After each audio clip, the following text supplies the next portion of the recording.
Merci, Madame Najat Belkacem. Moi, je regrette de ne pas pu vous recevoir avant aujourd'hui, depuis 2002. Hein. Je regrette. À vous la parole, si vous avez des questions pour être 5, 6 questions. 3 garçons, 3 filles. 7, 8.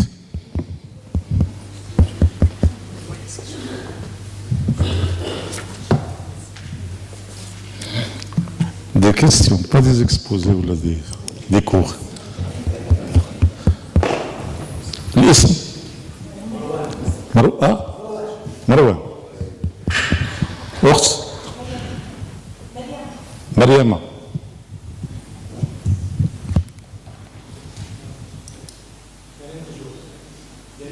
كريم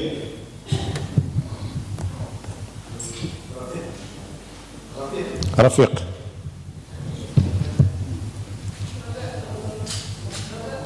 رجاء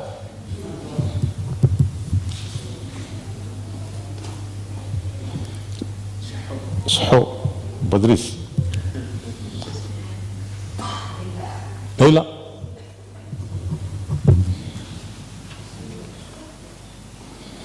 الأساتذة فينهم غير السيد صحو أمينة كلكم تطرحوا أسئلة بالعربية بالشلحة تتفهم الشلحة درجة وتعريفات اللي بغيتو الإنجليزية عندنا 4 يا 8 طيب صافي تكلوا على الله ما غنحلوش لائحة أخرى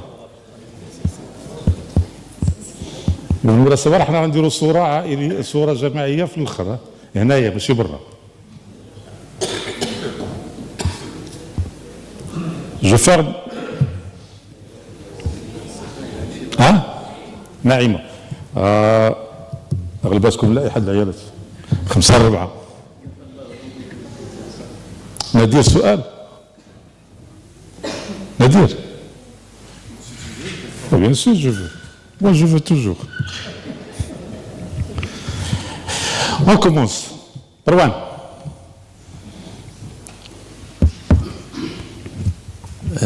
Bonsoir tout le monde, bonsoir Madame Najat. Je suis vraiment très heureux aujourd'hui d'être écouté de votre part parce que je me souviens très bien, il y a quelques années, je vous ai écouté, j'étais élève et j'écoutais vos discours simplement pour améliorer, on va dire, mon discours, mon éloquence, etc. Et au moment de vous écouter, j'ai bien appris que j'étais quand même...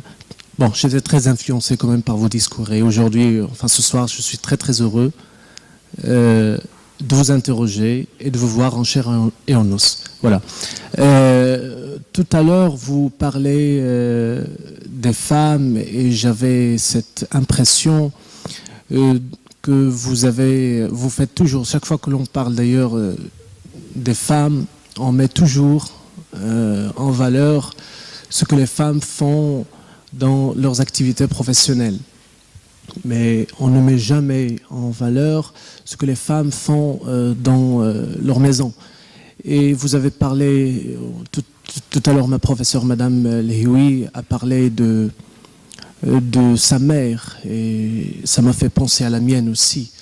Ma mère est analphabète et pour moi c'est une mère, c'est une dame qui a beaucoup réussi parce qu'elle m'a élevé toute seule et ça n'a pas été facile pour elle.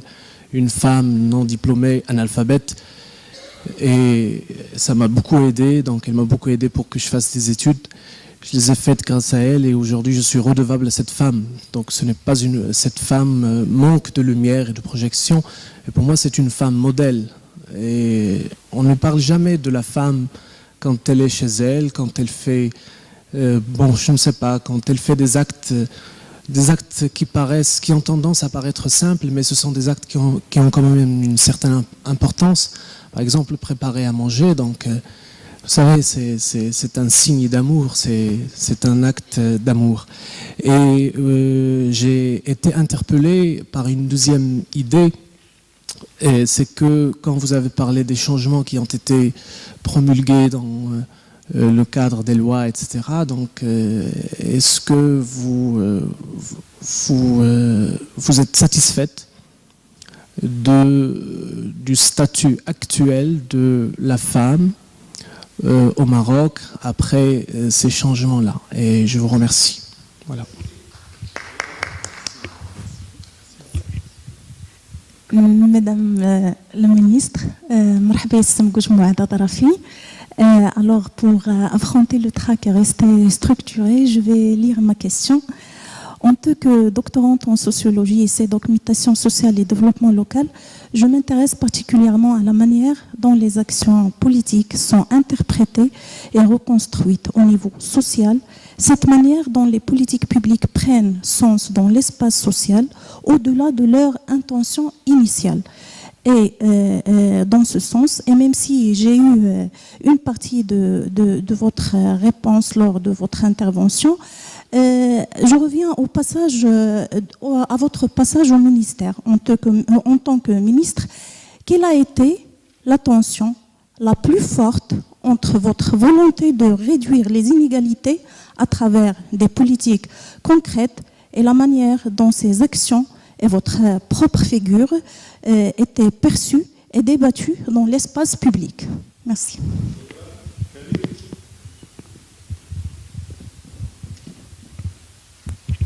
Bonsoir Madame la Ministre, je suis Karim Tejwaout, réalisateur artiste visuel. Je suis de Ajoua ou de Nishikar, je suis membre de ta famille. Ma grand-mère c'est Fatma Belgassem. Je suis vraiment fier et heureux de ce que tu as fait et votre réussite. Voilà, juste ça. Merci.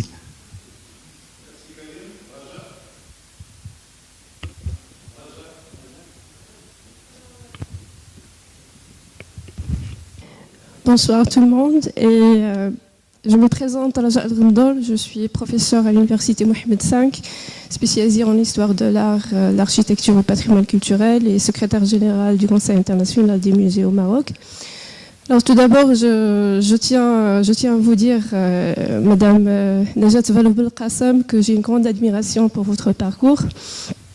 Et ce, depuis mes années d'études en France. C'est notamment votre engagement en faveur de l'éducation, des égalités des chances, les questions de la dignité, etc. Alors, ma question, c'est, venant du monde de la culture, ma question, c'est par rapport à, est-ce que les politiques éducatives, aujourd'hui, accordent suffisamment de place à la culture comme un levier de cohésion sociale et aussi de compréhension interculturelle. C'est important parce que je pense que la question de la discrimination que vous avez évoquée tout à l'heure, cette incompréhension interculturelle provoque cette discrimination ou ces disparités, etc. Donc voilà, merci. Pour inviter à cette agréable rencontre, l'occasion pour moi de saluer Madame la Ministre. Comme vous disiez tout à l'heure, l'un des intervenants, on ne la voyait que sur les plateaux télé, toujours débordante d'idées. Et aujourd'hui, on a le plaisir et le privilège de la voir en chair et en os avec nous. Alors, Madame la Ministre, dans votre brillante intervention, j'ai constaté qu'il y avait à un certain moment une certaine déception. Lorsque vous disiez qu'aujourd'hui, il y a des monstres qui nous envahissent et qui réduisent un peu, qui plutôt mettent un peu d'écart entre tout le travail qui a été fait pour réussir l'égalité homme-femme. Et vous pensiez, vous l'avez cité, c'est les réseaux sociaux, l'IA, l'arrivée au pouvoir dans certains pays d'un certain nombre d'hommes politiques réactionnaires.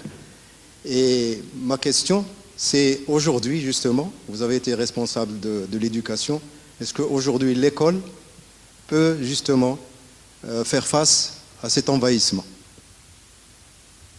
Merci. I'm sorry, I'm going to speak in English. Good evening, everyone. Thank you for your deployed efforts, okay, to organize this meeting and to invite, okay, such an emblematic figure. I'm really elated to meet you, not only, but excited really to meet you. I do have, just to be brief, I do have one question, okay, concerning the Moroccan Muslim immigrant mother. Because you have talked about mothers, so how can she, according to you, as an activist, how can she transmit her Moroccan religiosity to her offspring in the diaspora? Are there any efforts? How can you help her? Is it first a worry? Okay, and how have you been trying to lend a hand to her? Thank you so much. Bonsoir. Driss Chouhou, professeur de biogéographie et aménagement ici à l'université. Madame Najet,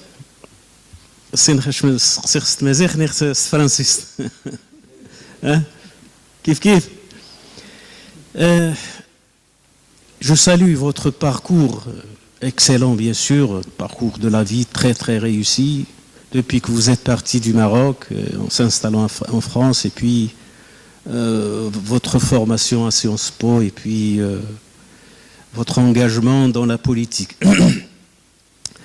Je ne sais pas, quant à vos convictions politiques, est-ce que vous êtes toujours adhérente de ce parti socialiste qui ne cesse de s'éteindre, de se barrer de la scène politique de la France?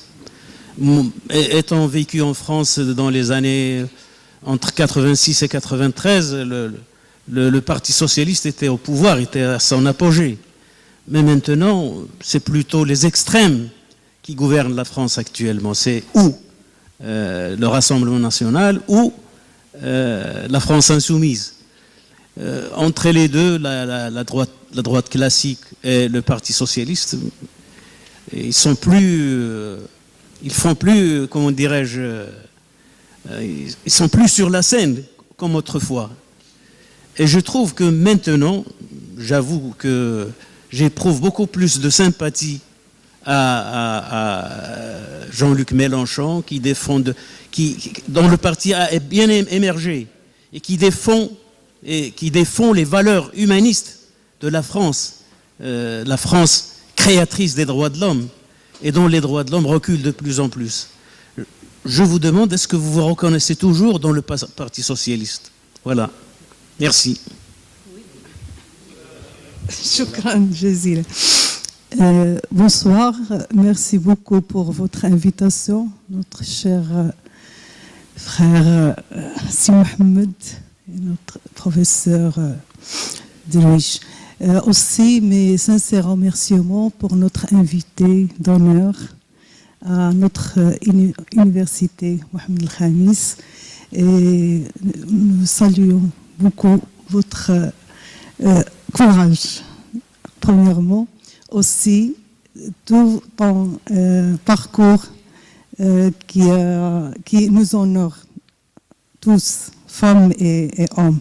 Bravo pour ton parcours lumineux, et on vous souhaite bonne continuation, bon courage, parce que je sais qu'est-ce que c'est une femme politicien aussi, et aussi actrice, comme on dirige dans la vie associative qui repose surtout sur nos ressources humaines plus que matériel. Alors, pour ne pas prendre beaucoup de temps, aussi, je remercie sincèrement notre collègue doyen, cher doyen, honorable c'est Badhim, et aussi notre vice-président Sursaut, notre collègue aussi, notre ex-doyen, monsieur Aboud Dahab, collègue, cher collègue, et aussi notre cher collègue professeur Zahra Lehi. Alors, je vous dis, est-ce que la question d'égalité de chance entre femmes et hommes, et aussi l'égalité de sexe entre femmes et hommes, ce n'est pas question proprement éducative et culturelle. On doit travailler, nous, surtout dans les partis politiques, aussi dans les associations et aussi dans notre université pour l'éducation à l'âge précoce, qui est l'âge critique, comme vous savez tous et toutes, sur l'enfant. Il faut qu'on travaille surtout sur l'éducation sur les droits humains, la chose qu'on ne lui donne pas beaucoup d'importance. Aussi sur, est-ce que vous ne pensez pas et vous ne partagez pas avec nous que le problème, ce n'est pas législatif, purement législatif. C'est question culturelle, éducative. C'est dans notre éducation, il y a une grande différence entre enfant qui est jeune fille et un enfant, un garçon. Alors c'est aussi un autre problème. Si on fait tous un grand effort pour bien instaurer et pour bien avoir des instances ou bien des structures d'accueil pour alléger ce qu'on supporte, nous, les femmes, c'est très lourd pour nous. Nous, on veut être des femmes modernes, on veut contribuer comme des actrices, et c'est un devoir. Mais toujours, on a la première responsabilité, c'est nous sommes des mamans. On a participé à plusieurs politiques, les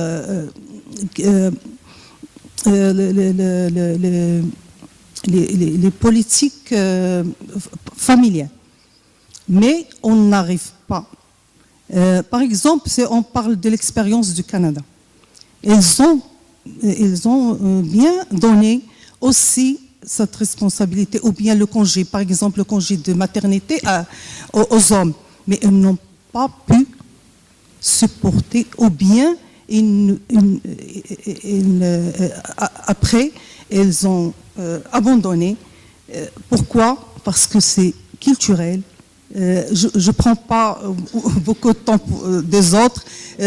Merci beaucoup pour votre présence parmi nous et merci à tous les participants. Merci. Shukran.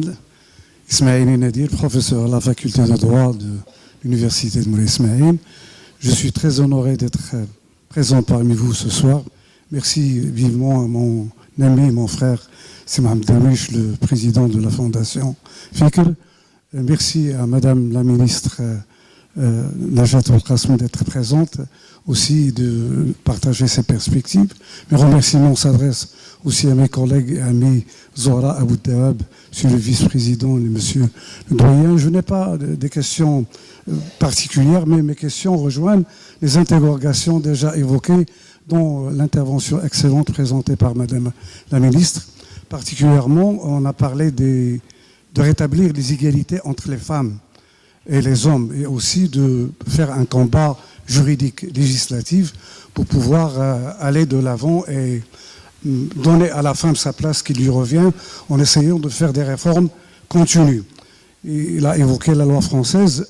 Moi, je m'interroge, comment peut-on s'inspirer de ces avancées juridique, législative par rapport à la Moudouana, comme vous avez déjà évoqué la Moudouana. Est-ce que, dans quelle mesure, quelles sont les opportunités qu'on pourrait vraiment suggérer et en faire l'advocacy pour pouvoir adopter des dispositions qui renforcent cette égalité de la femme et qui préservent ses droits fondamentaux en émergence dans un monde où la violence elle est présente, dont la ségrégation elle est culturelle, elle est intellectuelle, elle est dans l'éducation.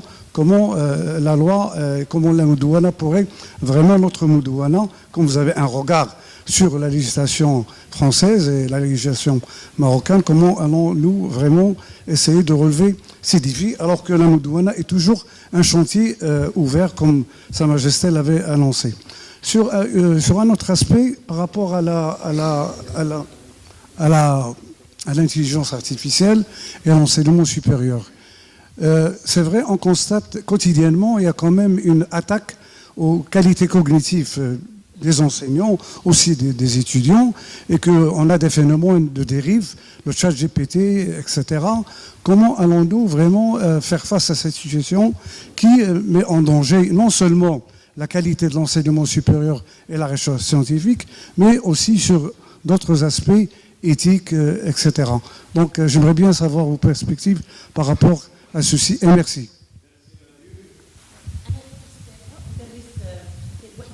عندنا في البرنامج مغاربة في العالم وسبحان الله يعني من سيام الله أنه كلما فكرت في شخص أراه بعد مدة وشاءت لي الأقدار أن يدرس سيرة لا بيوغرافي دو مدام فالو بالقاسم. سؤالي يعني je vais transmettre votre réponse à mes élèves. سؤالي أنا ما هو الشيء الوحيد الذي حافظتم عليه من طفولتكم في بني شيغر وكان هو سر قوتكم لمواجهة السياسة parce que j'enseigne dans la zone rurale alors je vais transmettre votre réponse à mes élèves parce que toujours on a enseigné et voilà la biographie de Madame Belkacem. Alors je vais transmettre les seules choses que vous avez gardées de votre enfance et était la chose qui est poussée vers le pour confronter la politique. Merci.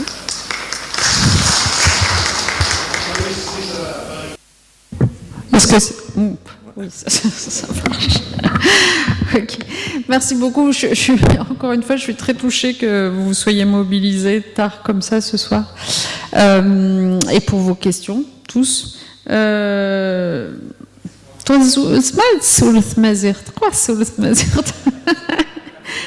as annoncé que tu allais parler.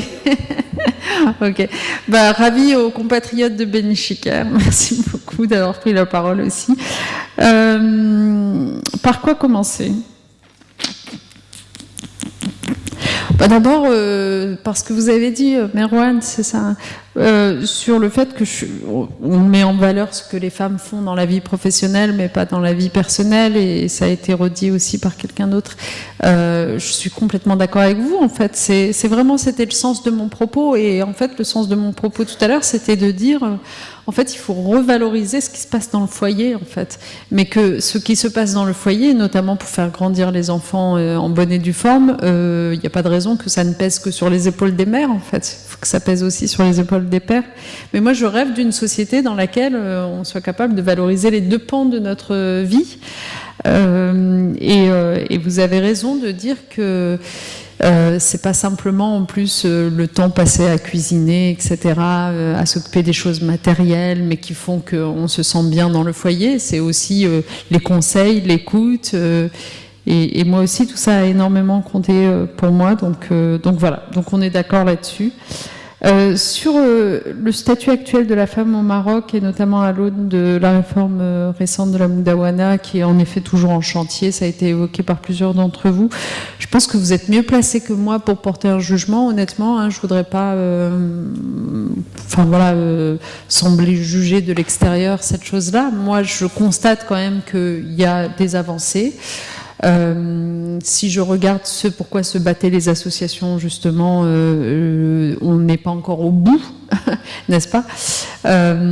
Et surtout, je dirais que, en fait, même par rapport à la précédente réforme de la Moudawana, on voit bien encore et toujours la différence entre vivre en ruralité ou vivre en urbanité au Maroc. C'est vraiment la vraie différence, pour moi, elle se situe là. Parce que en fait, on la retrouve notamment dans le taux de diplomation des femmes, en fait. À partir du moment où vous avez trop peu de femmes diplômées, de jeunes filles diplômées dans les zones les plus rurales et les plus reculées, comme l'une d'entre vous l'a dit, madame, vous êtes là, tout est culture, en fait. C'est d'abord des batailles culturelles à mener. C'est important d'inscrire des choses dans la loi sur l'égalité et tout ça, mais si dans la bataille culturelle au quotidien, le rôle des filles, c'est d'abord que de toute façon, c'est trop dangereux de les laisser partir en ville pour faire leurs études, etc.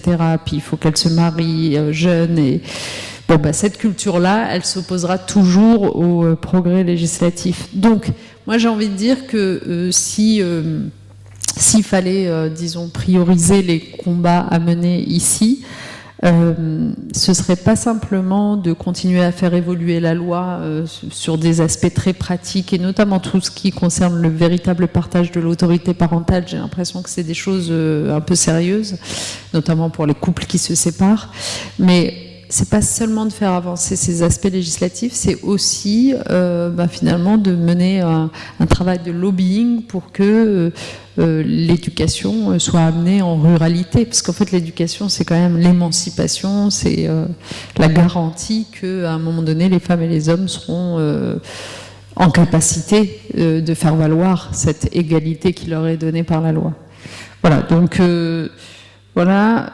Sur la façon dont mon passage au ministère, madame, vous me demandiez, a fait jouer des tensions entre les combats que je menais et la façon dont j'étais perçue dans l'espace public.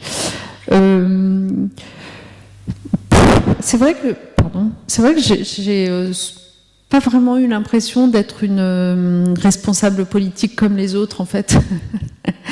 Parce que, alors, il y avait du bon à ça et puis parfois de l'irritant, parce que, d'abord, aux yeux de certains, j'étais là par effraction, d'une certaine façon. Hein. Il y a des gens qui étaient quand même pas très contents de voir.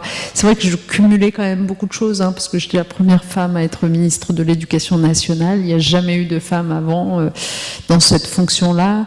J'étais évidemment d'origine étrangère, de culture musulmane, jeune, relativement jeune.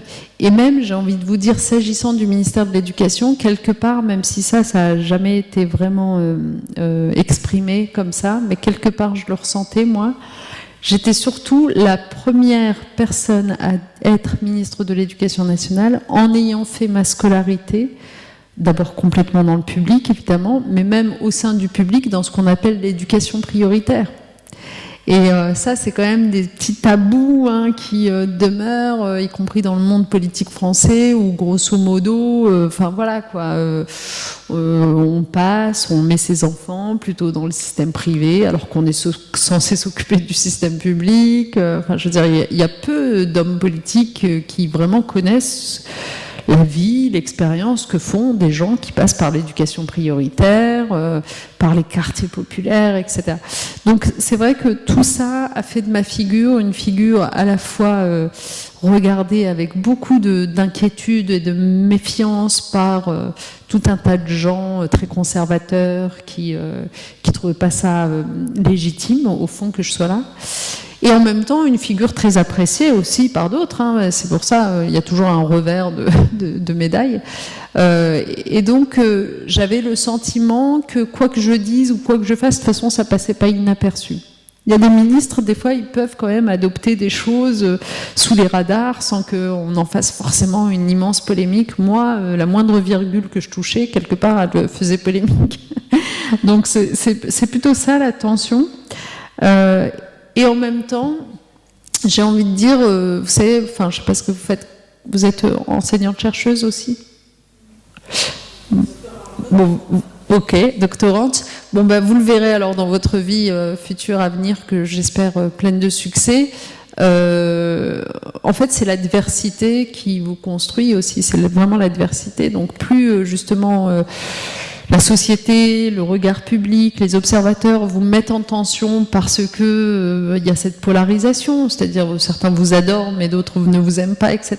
Et plus d'une certaine façon, ça vous pousse à vous dépasser et à sortir d'une forme de facilité, de confort. Et donc moi, je pense que ça a encore plus nourri les combats, notamment contre les inégalités qui étaient les miens. Sur la question de la culture et la façon dont les politiques éducatives la prennent peu en compte, j'étais en train de réfléchir à ce que vous disiez. Je suis absolument convaincue qu'on pourrait en effet faire beaucoup mieux. Et je pense que ça vaut pour tous les pays.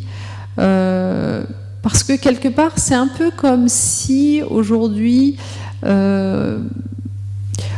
l'éducation, c'était ce qui allait entourer les jeunes, les enfants, les jeunes, jusqu'à la fin de leurs études, et que la culture, c'est l'éducation des adultes en quelque sorte, vous voyez. Et encore, c'est une façon un peu utopique de voir ça parce que c'est la culture populaire qui passe à la télévision qui va être l'éducation des adultes. Tout le monde n'allant pas au théâtre ou au cinéma, etc. Mais je pense qu'il faudrait en effet que la culture s'invite un peu plus étroitement tout au long de l'éducation. Parce que aujourd'hui, de toute façon, les enfants ont du mal à se concentrer sur des théorèmes, sur des choses très théoriques, et ils ont besoin d'un récit en fait qui accompagne. Et la culture, c'est ce qui met en récit. Et je trouve que, de toute façon, les pédagogues sont obligés de repenser la façon dont on fait école, en fait, à l'aune de l'intelligence artificielle qui a été évoquée tout à l'heure notamment. Donc, repensant à tout cela, je me dis que il faudrait qu'on trouve un moyen de donner plus de place à cette culture, c'est-à-dire à cette création, à cette mise en récit, voilà, différente. Et du coup, on en arrive à la question de l'envahissement de nos sociétés par les réseaux, par l'intelligence artificielle, par le recul de l'esprit critique, etc.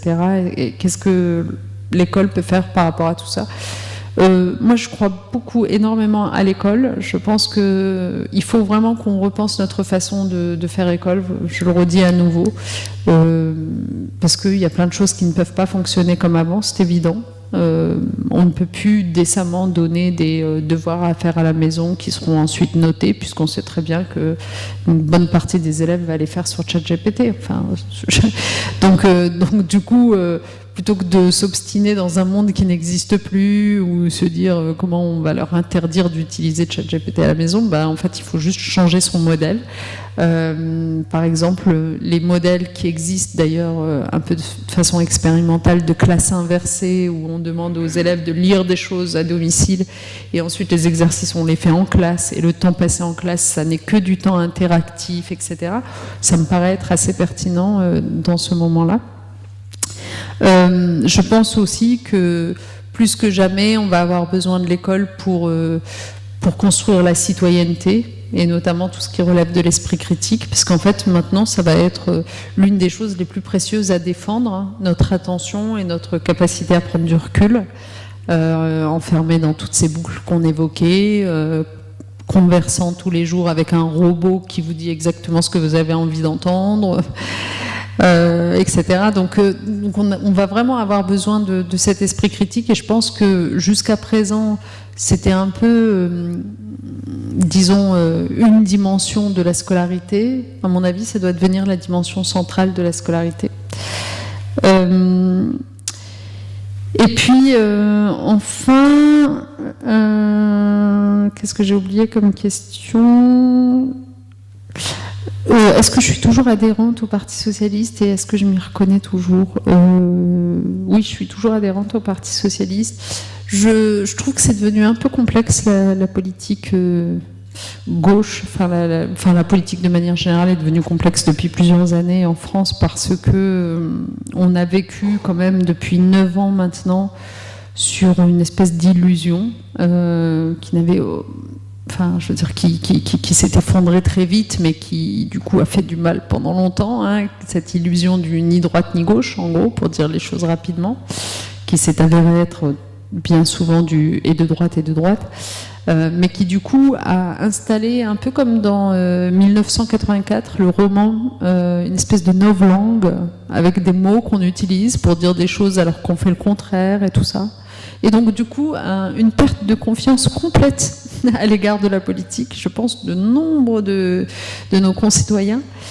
Et cette chose-là, qui est là depuis 9 ans, eh bien, non seulement elle a profondément abîmé la confiance qu'on peut avoir envers le verbe politique, l'action politique et tout ça, mais elle a aussi profondément éreinté les partis traditionnels, à droite comme à gauche, puisque d'abord, d'un côté comme de l'autre, un certain nombre de gens ont quitté ces partis traditionnels pour rejoindre cette espèce de nouveau centre qui prétendait attirer les meilleurs et qui en fait a attiré les traîtres d'un camp comme de l'autre.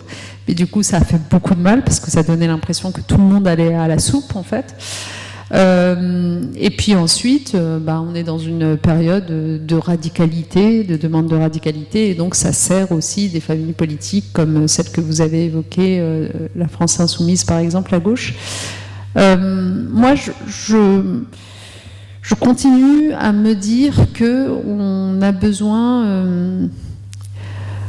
je veux dire, à la fois, je suis sensible aux besoins de radicalité. Évidemment, il y a des sujets sur lesquels je pense que...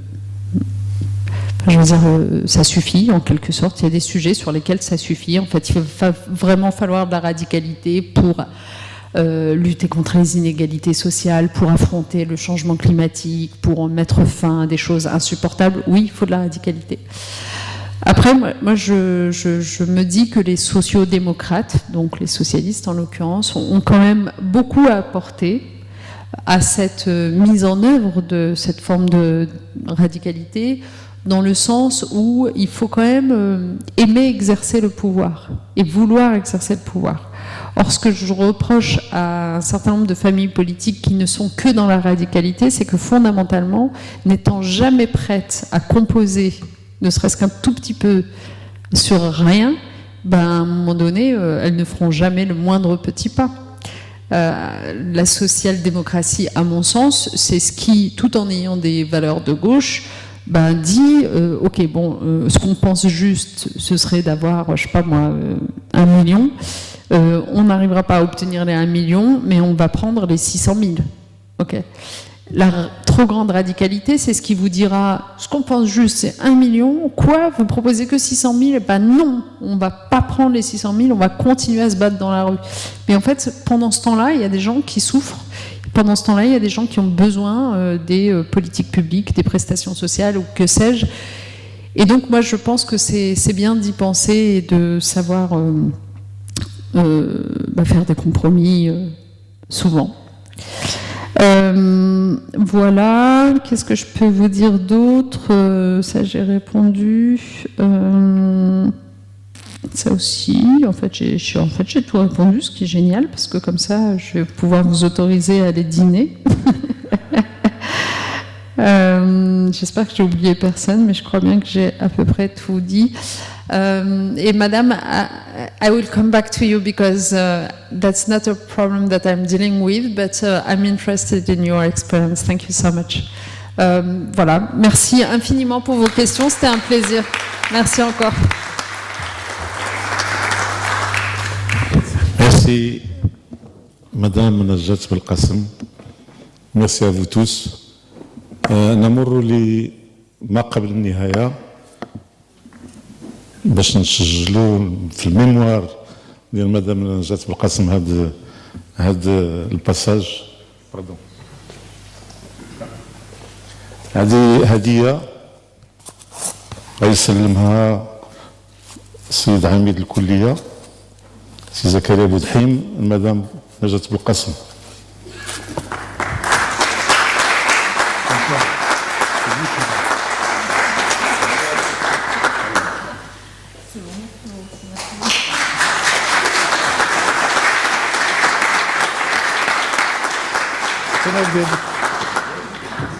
شكرا.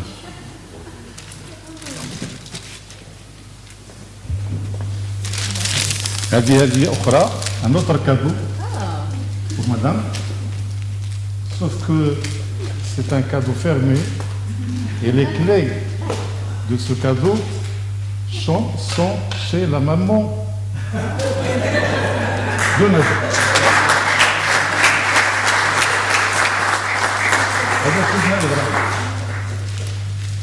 هذا اللي خليك معايا كون مدام تجلل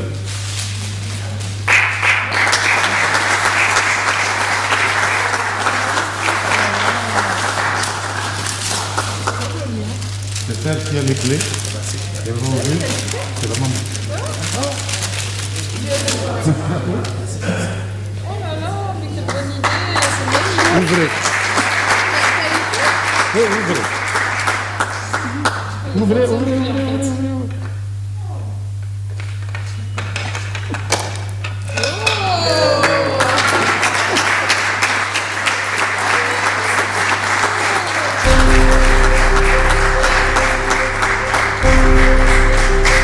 C'est de l'artisanat marocain. C'est vraiment magnifique. Une photo de famille. Merci. Ici. Je prends le compte.